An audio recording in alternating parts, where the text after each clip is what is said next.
ഇന്ന് ഞാൻ ഉണ്ടാക്കണത് നമ്മുടെ ഇടിയഞ്ചക്ക മസാലക്കറിയാണ്. നമ്മുടെ ചപ്പാത്തിക്ക് പറ്റിയൊരു കറിയാട്ടോ. ഇതാ ഇവിടെ ഒരു ഇടിയഞ്ചക്ക വാങ്ങി 2 പീസാക്കി, പകുതി നമ്മുടെ സ്റ്റൈലിൽ ഒരു തോരനും പകുതി നമ്മൾ ചപ്പാത്തിക്ക് വേണ്ടി ഉണ്ടാക്കണു. ഇതാ ചപ്പാത്തിക്ക് വേണ്ടി ഉണ്ടാക്കണത് ഇത്ര വലിയ പീസുകളാക്കി ഞാനത് വെള്ളത്തിലിട്ട് ഒരു 1/2 ടീസ്പൂൺ മഞ്ഞൾപ്പൊടി ഇട്ട് അതിൻ്റെ കറ ഇളക്കിയതിന് ശേഷം ഇഡ്ഡലി ചെമ്പിൽ അടിയിൽ വെള്ളം ഒഴിച്ച് മുകളിലത്തെ തട്ടിൽ ആവി കയറ്റാൻ പോവാട്ടോ. അപ്പോൾ നമ്മൾക്കത് ഒരു 10 മിനിറ്റോളം ആവി കയറ്റണം. നന്നായിട്ട് ഒരുവിധം നന്നായി വേവണം. അപ്പോൾ നമുക്കൊരു കയ്യിലെടുത്ത് അതിൻ്റെ ഒരു പീസ് എടുത്ത് നമുക്കൊന്ന് ചെക്ക് ചെയ്യാം നന്നായിട്ട് വെന്തിട്ടില്ലേന്ന്. അപ്പോൾ വെന്തിട്ടുണ്ട്. അത് ഞാൻ വാങ്ങിയെടുത്തു. ഇവിടെ ചീഞ്ചട്ടി അടുപ്പത്ത് വെച്ചിട്ട് അതിലേക്ക് ഒരു 3 ടീസ്പൂണല്ല ടേബിൾ സ്പൂണോളം റീഫൈൻഡ് ഓയിൽ ഒഴിച്ചു കൊടുത്തിട്ട് അതൊന്ന് ഫ്രൈ ചെയ്തെടുക്കണം കേട്ടോ. ഇത് ഡീപ് ഫ്രൈയും ചെയ്യാം. ഞാൻ ഡീപ് ഫ്രൈ ചെയ്യണില്ല, ഷാലോ ഫ്രൈ ആണ് ചെയ്യണത്.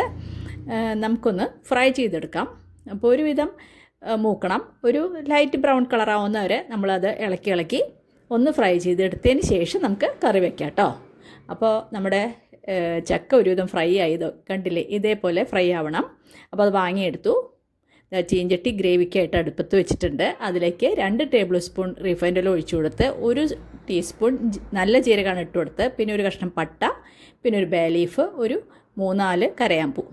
ഇവിടെ ഇഞ്ചി വെളുത്തുള്ളി ചതച്ചത്, വെളുത്തുള്ളി ഒരു 5-8 എണ്ണം എടുത്തു കേട്ടോ. പിന്നെ ഒരു വലിയ കഷ്ണം ഇഞ്ചി നന്നായി ചതച്ച് ഒരു പച്ചമുളക് കീറിയതും കൂടി ചേർത്ത് കൊടുത്തു.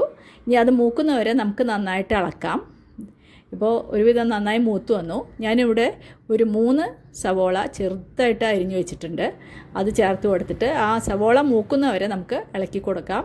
അതിന് വേണ്ടിയിട്ട് നമുക്ക് ഉപ്പ് ചേർത്ത് കൊടുക്കാം. ഞാൻ കറിക്ക് ആവശ്യമായിട്ടുള്ള ഉപ്പ് ചേർത്ത് കൊടുത്തിട്ടുണ്ട്. 1 ടീസ്പൂൺ നിറയെ ഉപ്പ് ചേർത്തിട്ടുണ്ട്.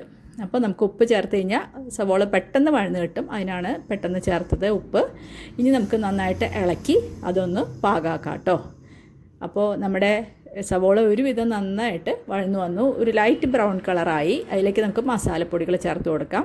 2 ടീസ്പൂണോളം മല്ലിപ്പൊടി ചേർത്ത് കൊടുത്തു, 1/2 ടീസ്പൂൺ മഞ്ഞൾപ്പൊടി, നല്ല മുളക് പൊടി വലിയ ടീസ്പൂണിൽ 1 ടീസ്പൂൺ ചേർത്ത് കൊടുത്തു. കാശ്മീരി മുളക് പൊടി വേണ്ടവർക്ക് അതും ചേർത്ത് കൊടുക്കാം.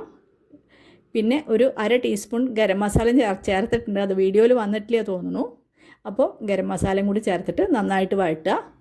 അതൊന്ന് മൂത്ത് വന്നപ്പോൾ അതിലേക്ക് 2 തക്കാളി അരച്ച് വെച്ചത് ഒഴിച്ചു കൊടുക്കുക കേട്ടോ. അപ്പോൾ നന്നായിട്ട് വഴറ്റി ആ തക്കാളി ഒന്ന് നമുക്ക് പാകമായിട്ട് വരണം. അതിനായിട്ട് നന്നായിട്ട് ഇളക്കി കൊടുത്ത് മസാല മൂത്ത് കഴിഞ്ഞാൽ നമുക്കതിലേക്ക് 1 ഗ്ലാസ് വെള്ളം ചേർത്ത് ആ മസാല ഒന്ന് തിളപ്പിച്ചെടുക്കണം. അപ്പോൾ നമ്മുടെ മസാല മൂത്തു. അതിലേക്ക് ഞാൻ വലിയ ഗ്ലാസ്സിൽ 1 ഗ്ലാസ് വെള്ളം ആണ് കേട്ടോ ചേർത്തത്. അത് ഗ്രേവിക്ക് അനുസരിച്ച് ചേർത്ത് കൊടുക്കണം. ഗ്രേവി കുറവ് വേണ്ടവർക്ക് 1 ഗ്ലാസ് ചേർത്താൽ മതി, അല്ലെങ്കിൽ ഒരു 1.5 ഗ്ലാസ് ചേർക്കാം കേട്ടോ. അപ്പോൾ ഒരു 5 മിനിറ്റ് ഞാൻ അടച്ചു വെച്ച് ആ മസാല ഒന്ന് മൂത്തു. നന്നായിട്ട് എണ്ണയൊക്കെ തെളിഞ്ഞു വന്നപ്പോൾ നമ്മൾ വറുത്ത് വെച്ച ഇടിയഞ്ചക്ക പീസസ് നമ്മൾ ഇട്ട് കൊടുത്തു. ഇടിയഞ്ചക്ക കഷ്ണങ്ങൾ ഇട്ട് കൊടുത്ത് നന്നായിട്ടൊന്ന് ഇളക്കി ഈ മസാലയോട് ഒന്ന് യോജിപ്പിച്ച് എടുക്കണം.